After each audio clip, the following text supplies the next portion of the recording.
What's going on, everybody? Jolt here from the Token Minorities, and I am here with Week 7 of the Pokemon Premier League Division 1 Season 5. This week against Jordinez, or Jordan, and his Southampton Sneasels. You can see the standings in front of you right now.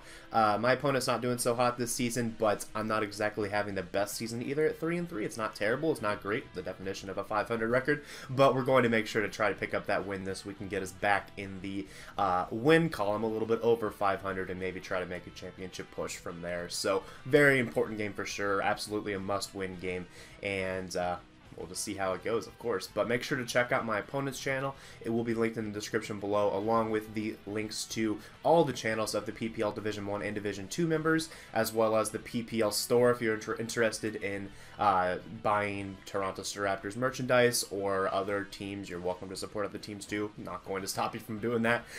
But also a link, I believe, to the fan server and some other stuff in there. So just take a look at that and make sure you've at least looked at what's down there. So there's some pretty cool stuff, I think. So, and if you happen to miss last week's battle, we played Kelly under the radar and ended up finishing with a loss in that game. I believe a 2-0 loss. Kind of a rough game. He played really well. There's a little bit of hacks against Clefable that caused us to fall behind, but unfortunately we lost that pretty crucial game too, as every game here from here on out in the regular season is really crucial until we're eliminated from playoffs or until we've won the champion, or eliminated from the championship contention. There's no playoffs here, or until we actually are championship clinchers. So every game's super important. Unfortunately, picking up that loss last week, so that makes this week all the more important. Now, let's go ahead and hop on over to the draft analysis. As my opponent, Jordan, has Manaphy, which is Z eligible and can use Z Rain Dance, so that's obviously a threat. Excadrill, Sylveon, Whimsicott, Mega Sableye, Volcarona, Kyurem, and Bronzong the Kyurem as well.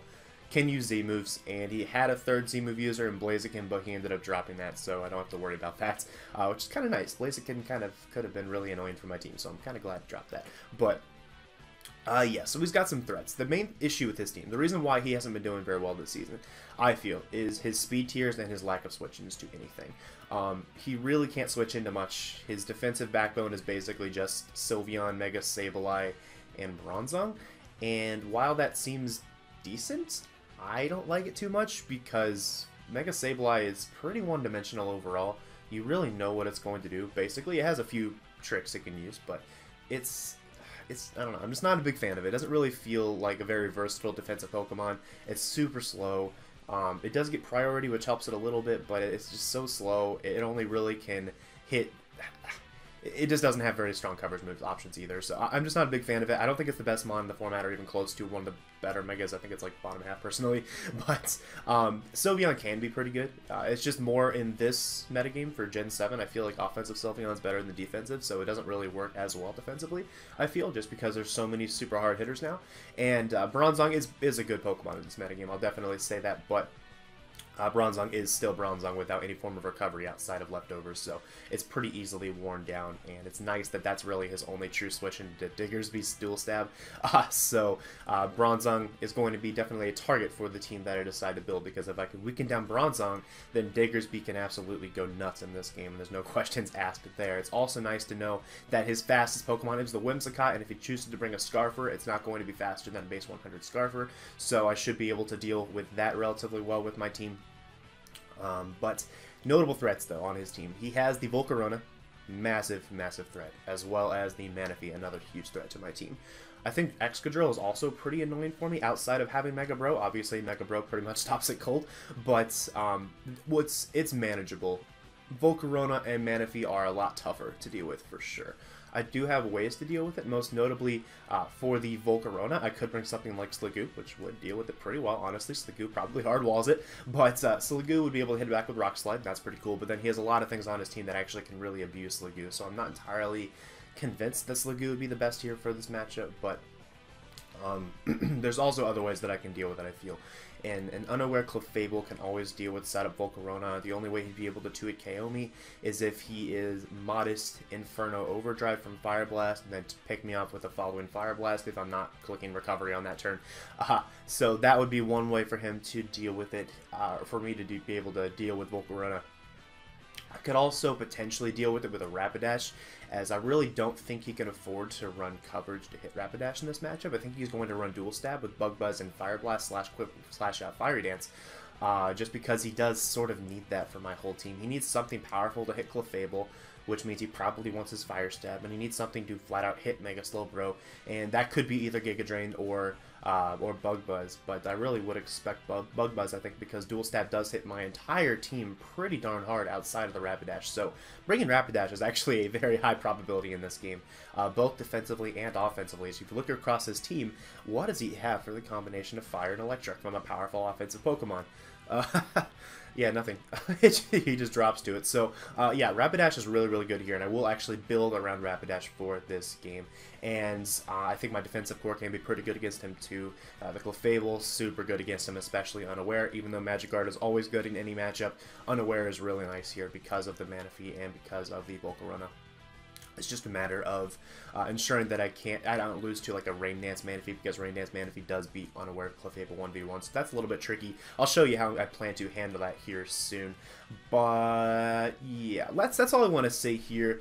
Team preview. A lot of my Pokemon are threats to him. He just doesn't have switch-ins to much at all, so I have a lot of offensive stuff to work with, and my defensive mons are overall pretty good against him too. So here we are with the team I decided to bring. First up with the Registeel. Now, Registeel was a tricky little devil in this game, because Registeel's standard sets are something like some support moves, plus Stealth Rock, plus a couple attack moves. 1 or 2 attack moves. That is hard-walled by Mega Sableye in any universe. So you can't really bring a regular Registeel against him, just in case he does bring Mega Sableye, because if he brings Mega Sableye, a standard Registeel does absolutely nothing in the matchup. So, we gotta find a way to beat a Mega Sableye with a Registeel. What better way to do that than with Sub, Hone Claws, Iron Head, and Rock Slide. So this set will be able to deal with his entire team except Excadrill. Excadrill does hard counter this set, but I do have the Mega Slowbro to switch into that every single time with really no issues whatsoever. It just means I have to keep the Mega Slowbro healthy throughout the game, which is, I mean, it's kind of annoying to have to keep it healthy the entire game, but it's obviously worth it whenever this set does really well against the rest of his team. With Iron Head being able to just obliterate Mega Sableye at +6. It doesn't quite OHKO at +6, but I don't think, but it does like, 80% or so, easily a 2-hit KO, and because of the substitute I won't be able to be burned, and if he is starting to spam Will-O-Wisp, I can always go into my Rapi-CASH later on. I'll talk about that here soon. But yeah, this is really good against him overall. Behind his sub, I can obviously do a ton of damage to the Volcarona with Rock Slide, which is pretty key, as I do kind of expect him to potentially try to check the Registeel with his Volcarona, potentially, if he's feeling a little bit reckless. Not exactly advisable when you don't know my last coverage move, but I could see that being the case. I think you'll either try to check it with Drill or with Volcarona. Volcarona is just harder for me to switch into, so I felt that Rock Slide was a little bit better than Earthquake here, despite the fact that Earthquake would at least give me neutral coverage against everything. So that was the thought on that. I do have some speed investment on this Registeel, so we got a fast little Registeel here this week. That is enough speed to outpace a minimally speed invested Sylveon. So if he is running enough investment on Sylveon to speed creep my Clefable, as they're the same base speed stat, then this would outpace that speed creep by 1 point. So that was the idea on that. And obviously the rest in Spadef, because he has a couple pretty annoying fairies in the Whimsicott and Sylveon, as well as the Manaphy, and I'm expecting him to be specially attacking Mega Sableye. And if he is physically attacking, probably only knockoff, so this will still be able to sub down on that with relative ease. So that is the Registeel. Next up on my defensive core is the Clefable. This set took a long time to figure out. Clefable needs to fill so many roles in this matchup. That's what kind of sucks here, but this one did feel to be the best possible combination here for me to work with. So this is Normalium Z Heal Bell. This is a Z Heal Bell Clefable. Z Heal Bell fully restoring Clefable and fully restoring the status conditions of my team in one go. That is essential here. I really think that's an essential strategy here. Heal Bell especially, because his team, or my draft, is pretty weak overall to Toxic Spam, or just status spam in general. So having the Heal Bell option can really bail me out. It lets me play a little more recklessly with some of my Pokemon. It lets me U-turn for free with Diggersby because of not fearing the Volcarona's Flame Body if he wants to try to be cheeky and switch that in on the Diggersby's U-turn. It allows me to just set up with Mega Slowbro 1 time or 2 times and try to do some damage. It allows me to just attack with Mega Slowbro without fearing being toxic by something. Like, I really do expect Toxic Excadrill, and that's why I have, one of the big reasons why I have this It's also nice to help me with the Manaphy if he's some sort of annoying like sub-toxic set or just has toxic in some capacity with Rain Dance Rest on the Manaphy. Then this is just nice to help me deal with that. So overall, really important move here. Z Heal Bell just helps me out in recovery under the rain, as well as helps me out in a pinch against Volcarona where I really need to get back up to full health because I'm behind and he's doing more than 50% to me or something like that. So yeah, pretty important there for sure. Now we have Moonblast, pretty obvious coverage, hits the majority of his team, bar Excadrill and Bronzong. Toxic to help me beat a Quiver Dancing Volcarona. I don't think he can afford to run sub on his Volcarona this week, and if he does have sub, he definitely does not have Roost, so that's pretty good to know. And if he has a sub variant, then I'm probably just going to have to beat it with a combination of well, really, I'm pretty much screwed if he's sub, so I hope he's not sub. That'd be pretty bad. But I do have the Rapidash that should be able to deal with it for a while until it gets up to +4 or so, as I will be able to resist both of its stabs, and I don't expect to see coverage to hit Rapidash. So I do have Morning Sun on Rapidash too, which I'll talk about here soon, but that'll help me deal with the potential sub Volcarona if that becomes a thing. But this beats every other Volcarona set, which could be pretty important here. Moonlight, because I'm unaware, I have to have that sort of that kind of recovery option instead, or I could do Wish, I guess, but I didn't really have room for it here. But anyways, I'm trying to also speed creep Sylveon again with this. I'm up to 20 just to see if I can maybe catch him. This is again speed creep in his speed creep, so hopefully that works out as planned. I would like to outpace Sylveon just because Hyper Voice is a painful move, and if I have it weakened, that'd be good. If I need to get off a Suicide Heal Bell, that'd be good. So yeah, that's the Clefable, especially defensive to take hits as best as possible on the special side, especially from the Manaphy. But he just really doesn't have too many physical threats, honestly. Like, he has the Drill, and off the top of my head, that's his only physical threat, I think. Yeah, I'm pretty sure Drill is his only physical threat. Kyurem can be, it can be mixed, obviously, but, or it could even be straight up physical if it wanted to be. But, yeah, this Clefable pretty much deals with everything, so that's pretty nice there. Now, next up is the Mega Bro. Again, really trying to make Mega Bro do something this season. This does seem like a pretty good matchup for it, too. This is the Bold with with Max Spadef, allowing me to take hits from his entire team super well. Again, he is very heavy on the special side with his offense, so this will help me deal with that, especially after a Calm Mind or two. This will help me 1v1 a Manaphy, one of those Rain Dance Calm Mind Manaphys with Mono Scald. This will help me 1v1 that with relative ease, as I am able to set up alongside it. And Psyshock will help me beat it 1v1 pretty easily. And if this thing gets burned, ooh, we're in business. Because he really doesn't have much at all to deal with it if this is burned instead of Toxic. So, yeah, this is really good against him. Scald for obvious coverage for the Excadrill, as well as other things on his team, maybe to get some burns of my own. But yeah, this is super good. It's still able to take any hit from the Excadrill. I believe the investment allows me to survive a +2 Adamant Life Orb X-Scissor from the Excadrill. So that's pretty key there as well. Excadrill is not Z eligible, so that helps a lot in selecting the investment here on this Mega Slowbro, as otherwise, if it was a Z move, then I'd have to put a lot more defense in this to make sure I don't die to +2 like ZX Scissor, but fortunately that worked out here pretty well. So yeah, that's the Mega Slowbro, super good against him, and the defensive core in general I think is really solid here. Now, for the offenses, this one's going to be a little bit weird, and it is a Banded Decidueye. Now this is only enough investment to outpace, I believe, a max speed Modest Sylveon. I believe that's correct.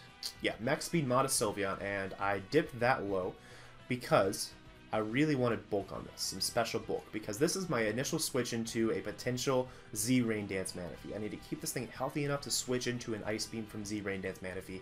Not too hard to do whenever Decidueye is naturally quite bulky, especially the special defensive stat. So this will allow me to do that relatively well. Banded Spirit Shackle is really good against him. He doesn't have a Ghost Resist, and that really could come in clutch with weakening him down into range of things like, especially my Digger Speaker, which I'll show here soon. But yeah, Banded Spirit Shackle, super good. Leaf Blade allows me to check all forms of Manaphy. It even does a million to like more of a defensive Manaphy. And U-Turn for obvious momentum, and Brave Bird to make sure that Volcarona cannot set up in my face. It's just really important. I really wanted to run Sucker Punch, but I needed to have a way to OHKO Volcarona with this set, because Volcarona otherwise can just set up on Decidueye, especially if it's bulky. So Yeah, overall, really strong against him. This is probably the X factor in this game. I would say this Pokemon is the X factor because I need it to do something. If it doesn't do something, we might not win this game. We probably won't win this game if this doesn't do anything. But I need this to break down a couple mons on his team for us to be in a good position. It's just nice in general to help check the Manaphy. That could also be really clutch to get that thing weakened into range of Rapidash or into range of Diggersby. And yeah, that's the Decidueye. It's pretty good overall, I think, against him here. So next up is the Diggersby Choice Scarf. Pretty standard set. U-turn, Earthquake, Quick Attack, and Knockoff. Able to hit his entire team. He only has 2 switch-ins to Earthquake, those being Whimsicott and Bronzong. Whimsicott I can just U-turn on and get a lot of momentum on with my Rapidash or with my Registeel or even with my Decidueye. All 3 of those switch into it really well, so I didn't really feel the need to run coverage for the Whimsicott necessarily, and I really liked Knockoff against him, so we ran Knockoff instead of Fire Punch, which would be the obvious option here. Knockoff to help hit the Bronzong, and then Quick Attack to just help me out against a boosting Volcarona that I might be in a bad position against, or even against a Z Rain Dance Manaphy that I was not able to get sufficiently weakened before it got set up. So just a little bit of a bailout card there, and U-turn for obvious reasons there as well. Nothing really fancy to say here about the EVs. It's outpacing max speed Sylveon, I believe, so I was able to drop down quite a bit on that one too. So then next up is the Rapidash. We're bringing Rapidash. Alright, so it has Life Orb, Flare Blitz, Wild Charge, Morning Sun, and Low Kick. Really good coverage against this team. Like I already said, Flare Blitz and Wild Charge hits everything, and Low Kick is to cover the Kyurem as in certain situations. If I know it's not a Tropical Berry, I might be able to click Low Kick on that to get some big damage off on it. But I do think Tropical Berry Kyurem is relatively likely because of the Keldeo. That would just make it a perfect switch into Keldeo. So I do think Tropical Kyurem is probably coming, so I probably will just kick Flare Blitz, but just in case I know it's not a Tropical Kyurem, then I can always have the Low Kick option there as well. So this is outpacing as fast as mine. I believe it was...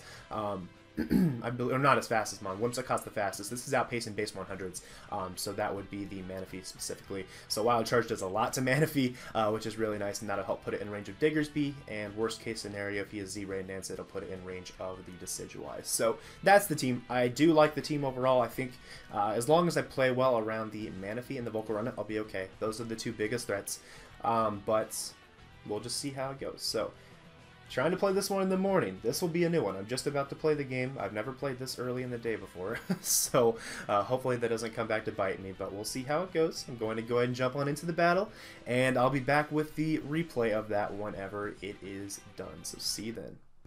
Alright, and here we are with the battle against Jordan. And as you can see, he did decide to bring the Mega Sableye, the Sylveon, the Kyurem, the Manaphy, the Excadrill, and the Whimsicott. So right away, I noticed 2 big things. One is there's no Volcarona on my screen, which actually is really nice for me. It takes so much pressure off of Clefable.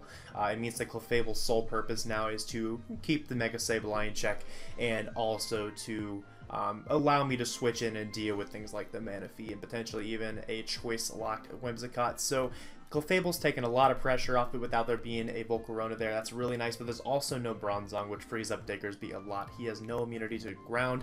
It means that he probably has an air balloon on something. That immediately went through my head at Team Preview when I did not see the Bronzong, so I'm expecting an air balloon on something, and that something will probably come in the first time I have Diggersby out there, and we'll see how I act on that whenever the battle actually starts here in a sec. But yeah, pretty big things here to note at Team Preview, but I did think about my lead matchup before going into this, and I thought that if he brought Bronzong, I would lead Decidueye because he is most likely going to lead Bronzong if he brings Bronzong to get up his Stealth Rocks or to do other support related things.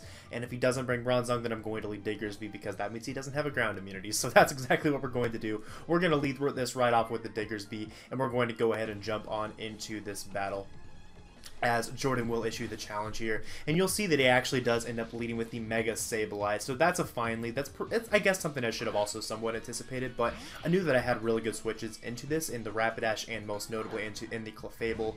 And with Clefable being able to really just spam Moonblast against his team, it makes this situation not really bad at all for me at the beginning. So I am going to hard switch instead of U-turning. I know I have Heal Ball and Clefable, but I just didn't think the U-turn chip damage was worth having to click Heal Bell with my Clefable Clefable the following turn no matter what to make sure Diggersby was usable. So as I said, I'm going to go into my Clefable as he Mega Evolves with his Mega Sableye and just fires off the Will-O-Wisp, revealing that my Rapidash probably is going to be an easy switch into this later in the game if I need to be. And if I do have that Flash Fire boost from the Will-O-Wisp, then we're in business. Rapidash nearly OHKOs Mega Sableye with the Flash Fire boost due to my being Life Orb. So that's pretty cool. But I'm going to pull a double into my Diggersby here, expecting him to probably go into either his Excadrill or into just something a little bit safer, something more specially defensive versus the Clefable, as he does actually go into the Sylveon. So we get that right. We're going to put ourselves in a really nice position here for some momentum. And like I said at the team preview, I expect him to have something with an Air Balloon, and if not, he'll probably go into his Whimsicott. So either way, my play is to click U-turn here.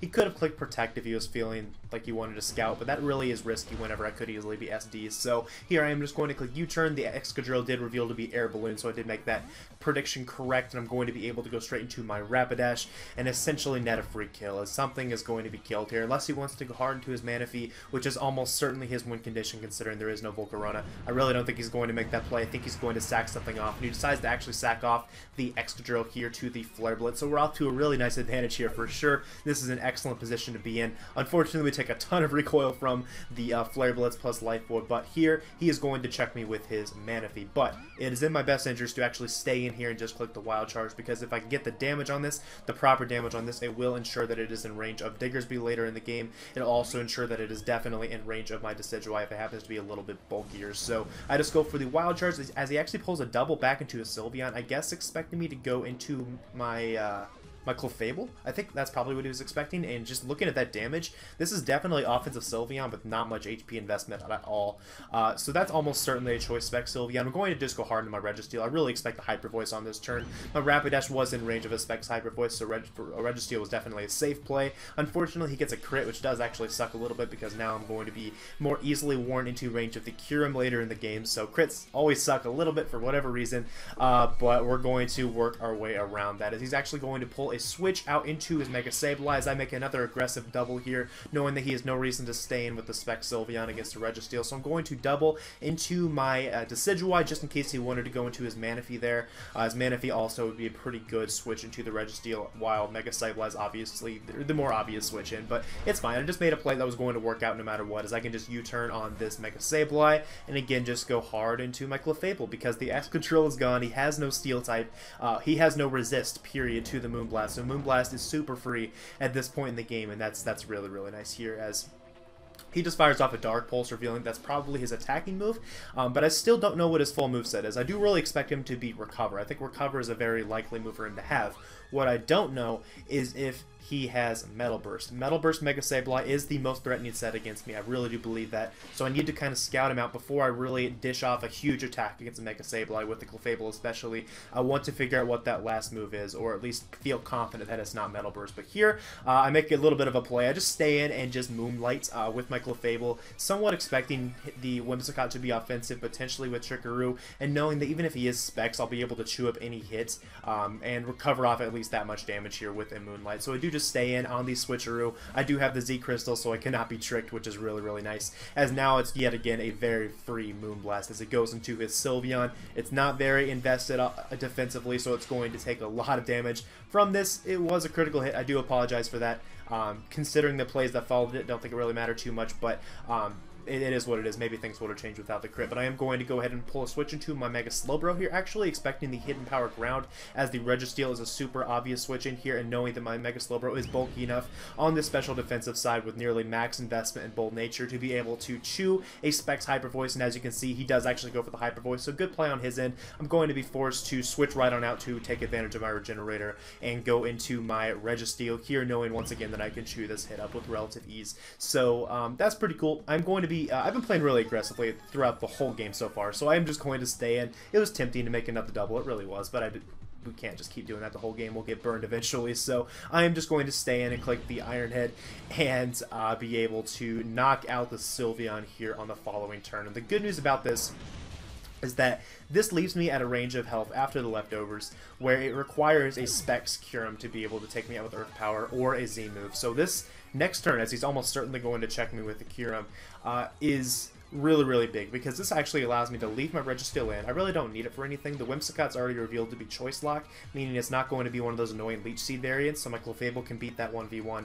And that means this Registeel was only really needed for this Kyurem. He cannot take me out unless he is Specs. He's not Specs. He was not able to take me out. So I do know some pretty valuable information for later in the game, as this could have been something really annoying like a Choice Scarf Kyurem, and that's just something that would be super annoying to deal with for sure, as he actually reveals to be the Berry, which I thought was pretty interesting. I really did think Chople was maybe a little bit better, but I guess he was really banking on the Sylveon to be able to deal with the Keldeo. I'm not really sure what his Keldeo response was in this game. It'll be interesting to see what his commentary was, but he did actually overpredict there, or maybe just thought the Ice Beam would be a guaranteed knockout, but no, not today. This is a fat Registeel. We chew up the Ice Beam, and now we're going to be able to fire off a nice Iron Head and get off like about 40% or so on, maybe not quite 40%, but quite a bit of damage on the Kyurem before we go down. But this does leave the Kyurem in range of Diggersby's Earthquake. He has no switch-ins. No matter what he does, it will be 2-hit KO by an Earthquake, so this is a free kill for the Diggersby. We're going to go ahead and go in there and click that EQ button, and something will drop as he does actually decide to sack off his Kyurem.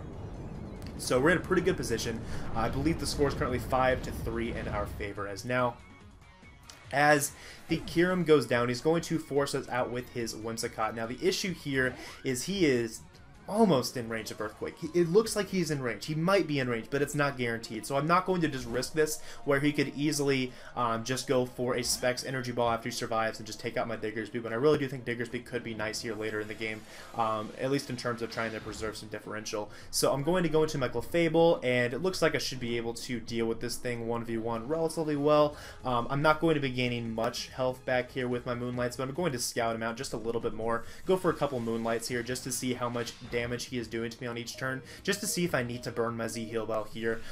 As with the burn damage, what I do end up finding out is that I am essentially losing approximately 50% of my health each turn from the combination of Moonblast and burn damage.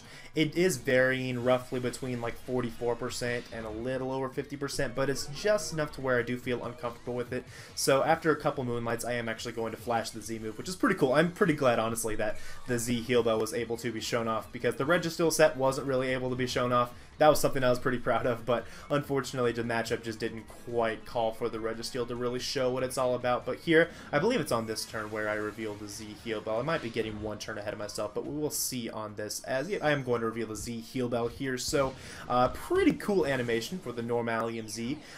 So we'll get to watch this flashy animation here as the Z Heal Bell is revealed, and you're just going to see this Jordan's hopes and dreams kind of go out the window as the Clefable is healed and back to full health and status cured. So we are going to just fire off a Toxic here, and what this is going to allow me to do is 1v1 the Whimsicott with the Clefable to the point where I should be able to actually win the game 4-0 if I am able to get my Diggersby in versus the other mons, versus whatever it is that he has left. I think it's the Manaphy and the Mega Sableye. Just the combination of Diggersby, my other mons would be able to beat him, I think 4-0, but we do miss the Toxic. So what this means is actually we're in a tough spot all of a sudden, because now we have to kind of play around with these things. I have to pretty much hope that I can get this Earthquake roll. It's an offensive Whimsicott that should be able to take him out, and he lives on 1 HP. So yeah, so there goes the 3-0. So I lost the chance at a 4-0 when I missed the Toxic. I lost the chance at a 3-0 when I didn't get the roll with the Earthquake. I'm not sure exactly what the roll was. I don't know exactly what his HP investment was, but we do just barely missed that roll, which is pretty frustrating. As now we're basically going for the 2-0. It's not easy. I think I can get the 2-0 with relative ease. It just depends on what the with what the Manaphy set ends up being. So I'll talk more about that, I guess, in hindsight whenever the battle is over. But I do just fire off a Moonlight to get a little bit more health back with the Clefable before I try to take him out, because I do need to make sure that I'm outside of range of a max special attack Manaphy Scald. So that's really the game plan here with what I did on that turn. I probably should and could have gone for one more Moonlight just to be safe, to make sure I'm outside of range of a crit from a Manaphy, but I do just decide to go ahead and attack it there, and I guess leave it up to the RNG gods. So here he is going to go into his Manaphy, as I'm actually going to pull a hard switch into my Decidueye. No sense in trying to recover here just in case he is Z Rain Dance, so my best play is to go hard into my full health Decidueye, and I'm going to be able to fire off a Leaf Blade and probably take him out as long as he doesn't just burn me with the first Scald, which, wouldn't you know it, we're burned. So, yeah, that happened. But the good news is I am Choice Banded. I'm still going to be able to do a ton of damage to him, and if he is offensive, he is going to take a million from Leaf Blade regardless of if I'm burned. So he's just going to fire off a Tail Glow, or set up a Tail Glow rather, here in my face, thinking he could probably just set up on me with relative ease, but no sir, you take a million from this Leaf Blade. Look, this still did like 70% from a burned Decidueye. Man, this thing's actually pretty strong. So now he's going to actually reveal the Ice Beam. So we know he has Scald and Ice Beam with Tail Glow.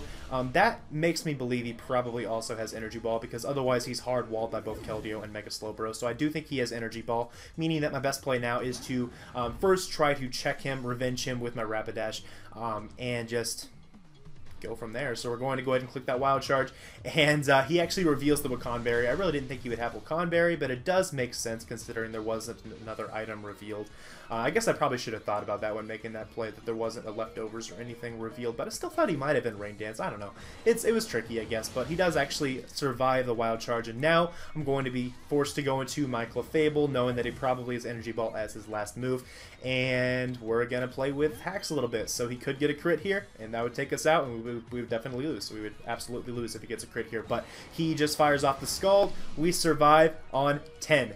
Easy. Alright, so we're going to Moonlight up, and now we are in a prime position to win the game, as Unaware really does come in clutch here. The Z Heal Bell really did come in clutch with the Clefable, and we're going to be able to survive the following Scald. And I believe I just straight up attack on this turn. Yeah, I just attack on this turn, knowing that even if the Mega Sableye happens to have Fake Out would not be able to take me out from 59 HP easily, so, or not even at all.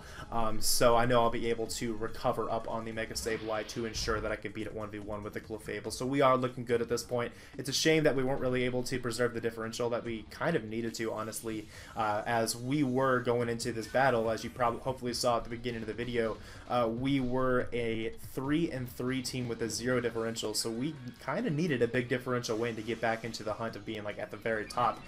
But we are going to pick up a win. Clefable is definitely going to be able to 1v1 a Calm Mind Mega Sableye, as he did reveal the Calm Mind, proving that he does not have Metal Burst, so I did feel comfortable just spamming Moonblast at that point. But yeah, so we're going to get a 2-0 win here, which is fine. It's obviously not as great as it could have been, but it's fine. I'm not going to complain too much about it. But even so, it was a good game on Jordan's end for sure. He made some cool plays. I think it just came down to not really having enough for the Clefable. The Clefable set really did come in clutch. I think he maybe underprepped a bit for Underwear Clefable. I think it might have been better to see a little bit of Toxic Spam. I did see his team after the fact, and I know we did have the Excadrill, which had Toxic on it, but nothing else on his team really had a way to abuse the Clefable, I felt. He had the Switcheroo Whimsicott, which I think he was probably counting on to help deal with the Clefable, but he did not account for the fact that it could be a Z Crystal on my Clefable, which I really do like Z Clefable, I'm not gonna lie, it's pretty cool. But I guess it is what it is. So good game, Jordan.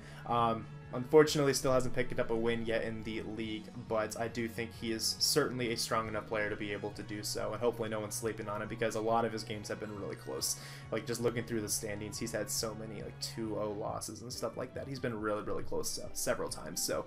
and he's also a really cool guy. Just gotta shout him out real quick. He is a really cool guy. I talked to him a bit after the battle, and he's a good guy. I highly recommend you go give him a look on his channel. He's better than his record indicates, in my opinion, so make sure to give him a look. But that's about going to wrap this up. Next week, we have a battle against Travis Ruby-Maro and his Cleveland Bros. He's got kind of a cool pseudo-rain team, which I think we match up decently well against, at least at initial glance. We'll see what it is the more I look into it. He's got some pretty massive threads on his team, though, so it'll be fun to prep for that for sure. But thanks for watching, guys. I hope you did enjoy. Your Toronto Staraptors are back to a 4-3 record and trying to make our way to the top of the standings. It's still a possibility, only one game out at the worst, so we can definitely do it with still, I believe, 4 weeks remaining in this season. So thanks for watching, guys, and I will see you all next week. Peace.